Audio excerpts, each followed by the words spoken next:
यह गाथा है बुंदेलखंड की उस वीर भूमि की जहाँ धरती वीरों के खून से सींची जाती थी और जहाँ शूरवीर अपनी मातृभूमि के लिए प्राण न्यौछावर करने को सदा तैयार रहते थे। यह कहानी है उसी भूमि पर जन्मे दो महाबलियों की, जिनके नाम से दुश्मनों के दिल में खौफ पसर जाता था। वे थे आल्हा और उदल। इनकी वीरता का गान आज भी बुंदेलखंड की हवाओं में गूंजता है। यह वह काल था जब दिल्ली की गद्दी पर महाराज पृथ्वीराज चौहान का राज्य था। चारों ओर के कई छोटे बड़े राजाओं ने उनकी अधीनता स्वीकार कर ली थी, लेकिन कन्नौज के राजा जयचंद और कालिंजर के चंदेल नरेश राजा परमाल ने पृथ्वीराज चौहान के सामने अपना सिर नहीं झुकाया था। करीब 1140 ईस्वी के आसपास राजा परमाल का विवाह उरई के राजा वासुदेव की पुत्री मल्हना से हुआ। मल्हना की दो छोटी बहनें देवलदे और तिलका थीं, जिनका विवाह राजा परमाल के दो वीर भाई जैसे सेनापति दक्षराज और वत्सराज के साथ संपन्न हुआ। इस विवाह से रानी मल्हना इतनी प्रसन्न हुई कि उन्होंने देवलदे और दक्षराज के लिए दहपुरवा में और तिलका और वत्सराज के लिए सिरसा में शानदार महलों का निर्माण करवाया। इसी दौरान राजा परमाल ने महोबा को अपनी राजधानी घोषित किया और चंदेल राज्य को एक नई पहचान दी। उसी पुण्य भूमि पर लगभग एक ही समय में 5 वीर योद्धाओं ने जन्म लिया, जिन्हें महोबा के पंचवीर के नाम से जाना गया। इनमें महारानी मल्हना की कोख से जन्मे राजकुमार का नाम ब्रह्म कुमार रखा गया। वहीं राजपुरोहित के घर एक वीर बालक ढेबा का जन्म हुआ। ढेबा न केवल एक वीर योद्धा था, बल्कि ज्योतिष में भी निपुण था। बुंदेलखंड में आज भी ये गीत गाए जाते हैं। मीत विपत्तियां के ढेबा है, ऐसो मीत मिलन को ना ही। इसका अर्थ है कि विपत्ति के सच्चे साथी ढेबा है, और ढेबा जैसे मित्र आसानी से नहीं मिलते। ढेबा को विपत्ति का साथी कहा गया है, जिसने हर मुश्किल घड़ी में अपने मित्रों का साथ निभाया। वहीं सिरसा में तिलका ने मलखान नामक एक पुत्र को जन्म दिया। कहते हैं कि मलखान का शरीर वज्र के समान कठोर था और युद्ध भूमि में वह अपने स्थान पर अडिग रहकर शत्रुओं का सामना करता था। उनके लिए लोक गीतों में ऐसा कहा गया है, पांव पिछाड़ी दैन न जाने, जंघा टैक लड़े मलखान। इसका मतलब है कि मलखान युद्ध में कभी पीछे नहीं हटते थे और अपनी जांघों को टेक कर लड़ते थे। इधर दहपुरवा में देवलदे ने भी एक पुत्र को जन्म दिया, जिसका नाम आल्हा रखा गया। आल्हा के जन्म के बाद देवलदे एक बार फिर गर्भवती हुई, लेकिन उसी समय मांडवगढ़ के राजा बघेल ने महोबा पर आक्रमण कर दिया। इस आक्रमण के लिए कोई तैयार नहीं था। राजा बघेल ने चंदेल नरेश राजा परमाल के साढ़ू भाई दक्षराज और वत्सराज को बंदी बनाकर मांडवगढ़ ले गया। उसकी क्रूरता यहीं खत्म नहीं हुई। उसने उन दोनों भाइयों का वध कर उनके सिरों को बरगद के पेड़ पर लटका दिया। आज भी लोक गाथाओं में इसे गाया जाता है। टंगी खपड़ियां है बरगद पर, बरखा सहे शीत और घाम, और आधी रतियां की बेला में पुकार लेती है आल्हा को नाम। राजा परमाल के साढ़ू की मृत्यु के कुछ ही महीनों बाद उदल का जन्म हुआ। आज भी लोग अपने लोक गीतों में कहते हैं, जा दिन जन्म भवा उदल के, धरती ढंसी 2.5 हाथ। मतलब जिस दिन उदल ने जन्म लिया, धरती उनकी ताकत से 2.5 हाथ ढंस गई। लेकिन उनकी माता देवलदे इस प्रसव के बाद बहुत व्यथित और दुखी थीं। वह अपने पति की मृत्यु का कारण उदल को मान रही थी, क्योंकि उनके पति की मृत्यु उदल के पेट में आने के 3 महीने बाद ही हो गई थी। देवलदे ने उदल को अपनी गोद में लेने से मना कर दिया। उन्होंने कहा, यह मेरे कुल का नाशक है। यह सुनकर मल्हना ने देवलदे को समझाने की कोशिश की और बोली, एक माँ होकर तुम अपने बेटे को ऐसे कैसे कह सकती हो? इस बालक का इसमें क्या दोष है कि उसके जन्म के पहले ही उसके पिता का अंत हो गया? नियति ने इसे कठिन राहों के लिए चुना है, लेकिन यह बालक हमारे कुल की शान को बढ़ाएगा और अपने पिता की मृत्यु का प्रतिशोध अवश्य लेगा। फिर भी देवलदे ने उदल को स्वीकार नहीं किया, जिसके बाद मल्हना ने उदल को अपनी गोद में लिया और कहा, आज से मैं इसकी माँ हूँ। कहते हैं धर्म की माता है मल्हने, जो उदल को लियो बचाए। कुछ समय बाद राजा परमाल ने महोबा के 5 वीर आल्हा, उदल, मलखान, ब्रह्म और ढेबा को एक साथ शिक्षा दी और उन्हें शस्त्र और रण कौशल सिखाया। ये सभी अपनी किशोरावस्था में पहुंचते ही पूरे राज्य में अपनी बहादुरी के लिए प्रसिद्ध हो गए। इन 5 में से उदल के शौर्य से राजा परमाल बहुत प्रभावित हुए। एक दिन राज दरबार में उदल की बहादुरी की चर्चा हो रही थी कि तभी आल्हा और उदल के मामा माहिल, ये नाम याद रखिएगा, ये शकुनी मामा से भी एक लेवल ऊपर के मामा हैं, दरबार में पहुंचे। माहिल ने उदल की वीरता का मजाक उड़ाते हुए कहा, क्षमा करें महाराज, उदल तो एक साधारण सिपाही है। अगर उसमें इतनी वीरता होती तो मांडवगढ़ में उसके पिता का सिर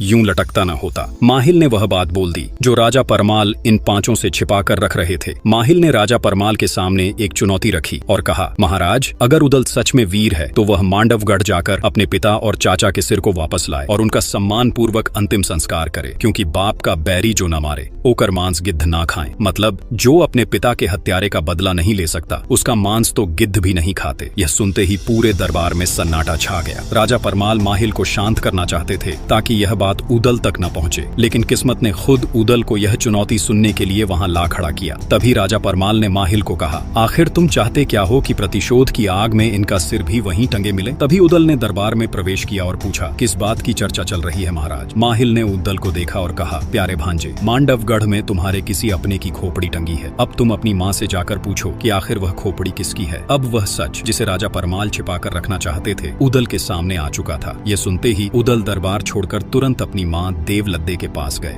और अपनी माँ देवलद्दे के पास जाकर उदल ने पूछा, माँ सच सच बताओ कि हमारे कुल के किस पूर्वज का सिर मांडवगढ़ में लटका है। देवलद्दे यह सुनकर पहले हिचकिचाई और बोली, मैं नहीं जानती ऐसी किसी खोपड़ी को। और वह उदल को शांत करने की कोशिश करने लगी, लेकिन उदल का क्रोध शांत नहीं हुआ। उनकी आंखों में प्रतिशोध की ज्वाला स्पष्ट दिखाई दे रही थी। अंततः देवलद्दे ने उदल से कह ही दिया, टंगी खोपड़ियां बाप चचा की, मांडवगढ़ बरगद की डार, आधी रथिया की बेला में खोपड़ी कहे पुकार पुकार, कहवा आल्हा कहवा उदल, कहवा मलखे लड़ते लाल, बच के आना मांडवगढ़ में राज बघेल जीवता काल। अरे बेटा अभी उम्र है बारी भोरी, खेलो खाओ दूध और भात, चढ़े जवानी तब वाहन पर, तब जाके बघेल को मार। मतलब मांडवगढ़ के बरगद पर टंगी खपड़ियां तेरे पिता और चाचा की है। आधी रात में वे पुकारते हैं, कहाँ है मेरा बेटा आल्हा, कहाँ है मेरा पुत्र उदल। आगे देवलद्दे ने उदल को युद्ध से रोकने की कोशिश करते हुए कहा, अभी तेरी उम्र दूध भात खाने की है, जब तू जवान होगा तभी तुझे इस प्रतिशोध का अधिकार मिलेगा। तभी उदल ने दृढ़ता से उत्तर दिया, माँ शत्रु से बदला लेने के लिए उम्र नहीं देखी जाती। अभिमन्यु ने कम उम्र में चक्रव्यूह तोड़ा था और लवकुश ने बाल्यावस्था में ही पराक्रमी श्रीराम को चुनौती दी थी। देवलद्दे उदल की यह दलील सुनकर चुप हो गई। उन्हें समझ में आ गया कि उनके पुत्र के मन में प्रतिशोध की आग धधक रही है, जिसे रोक पाना अब असंभव है। फिर वह उदल को मल्हना के पास ले गई, क्योंकि मल्हना राजमाता अर्थात धर्म माता थी। देवलद्दे ने सोचा कि उदल अपने धर्म माता की बात को नहीं टालेगा। देवलद्दे अपनी बहन मल्हना के कमरे में जाते ही उनके चरणों में गिर पड़ी, लेकिन मल्हना को पहले से ही यह बात पता चल गई थी कि उदल को अपने पिता और चाचा का रहस्य पता चल गया है और अब उदल युद्ध में जाने की इच्छा प्रकट कर रहा है। इसलिए मल्हना ने देवलद्दे को सहारा देकर उठाया और अपने पास बिठाया। फिर उन्होंने उदल की ओर देखा और बोली, हमारे पुत्र ने अपने जीवन में पहली बार युद्ध में जाने की इच्छा प्रकट की है। देवलद्दे, हमें उसे रोकना नहीं चाहिए। यह सुनते ही उदल का दिल खुशी से भर गया और वह गर्व से उठ खड़ा हुआ। लेकिन तभी राजमाता मल्हना ने उदल से कहा, देखो उदल, इस संसार में जितने दिन के लिए जो आया है उसे वह दिन कोई भी नहीं छीन सकता, मगर बेटा यह याद रहे, शत्रु चाहे कुछ भी करे, तुम हमेशा धर्म का पालन करना। मल्हना ने उदल को धर्म युद्ध के आदर्श सिखाए। वह बोली, बेटा कभी किसी से भयभीत मत होना, जो व्यक्ति शरण में आ जाए उसकी रक्षा करना, बालक वृद्ध और नारी पर हाथ न उठाना, यदि शत्रु के पास हथियार न हो तो उस पर कभी भी प्रहार न करना और भागते हुए शत्रु का पीछा कर उसकी हत्या न करना। हथियार का प्रयोग सदा धर्म के मार्ग पर ही करना। उदल ने राजमाता के उपदेशों को अपने हृदय में संजोया और फिर वो राजा परमाल से युद्ध की अनुमति लेने पहुंचे। फिर जैसे ही उदल ने राजा परमाल से युद्ध की बात की, राजा परमाल उन्हें मांडवगढ़ के दुर्ग की कठिनाइयों के बारे में बताने लगे। वे कहे कि देखो उदल, मांडवगढ़ दुर्ग लोहे की दीवारों से घिरा है और चारों ओर गहरी खाई है। खाई के चारों तरफ बबूल के घने जंगल हैं। इसे भेदना आसान नहीं है और तुम्हारी आयु भी अभी बहुत छोटी है। तभी उदल ने गर्व से उत्तर दिया, क्षत्रिय का जीवन लंबा होना भी नहीं चाहिए महाराज। 12 बरस लौ कुकर जीवय, 16 लौ जिये सियार, बरस 18 क्षत्रिय जीवय, आगे जीवय को धिक्कार। मतलब 12 बरस कुत्ता जीता है, 16 साल सियार, और क्षत्रिय का जीवन यदि 18 वर्ष से अधिक हो जाए तो वह धिक्कार का पात्र है। यह सुनकर राजा परमाल ने कहा, सिर्फ पराक्रम से कुछ नहीं होता बेटे उदल, बुद्धि का भी प्रयोग करना चाहिए। पराक्रम के साथ बुद्धि का संतुलन विजय का मार्ग आसान बना सकता है। तभी उदल बोले, रणभूमि में 2 ही परिणाम होते हैं महाराज, वीर गति या विजय। ये सुनते ही पूरा दरबार जोश से भर गया और सभी लोग उदल की बातों से सहमत हो गए। तब यह देख राजा परमाल ने भी उदल को युद्ध लड़ने की अनुमति दे दी। महाराज से युद्ध की अनुमति लेकर उदल ने अपने चारों वीर भाइयों को बुलाया और सबने मिलकर मांडवगढ़ पर विजय प्राप्त करने की योजना बनाने में जुट गए। तभी मलखान ने कहा, हमें पहले दुर्ग की जानकारी प्राप्त करनी चाहिए, क्योंकि ऐसे ही हमला करना खतरनाक हो सकता है। आल्हा ने सहमति जताते हुए कहा, हाँ मलखान सही कह रहा है, दुर्ग की संरचना और उसमें प्रवेश के मार्ग जानना आवश्यक है।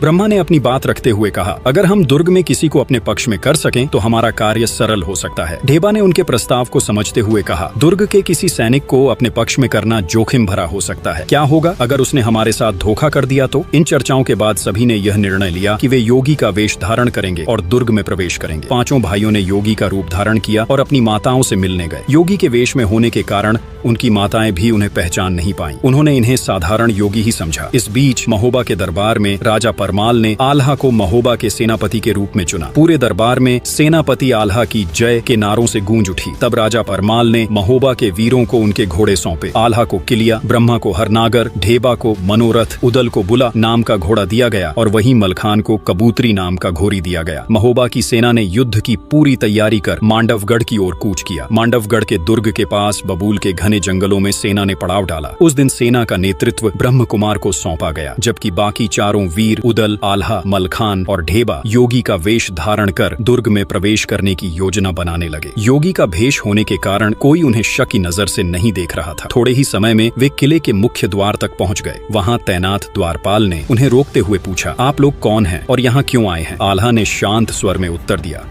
हम हिमालय से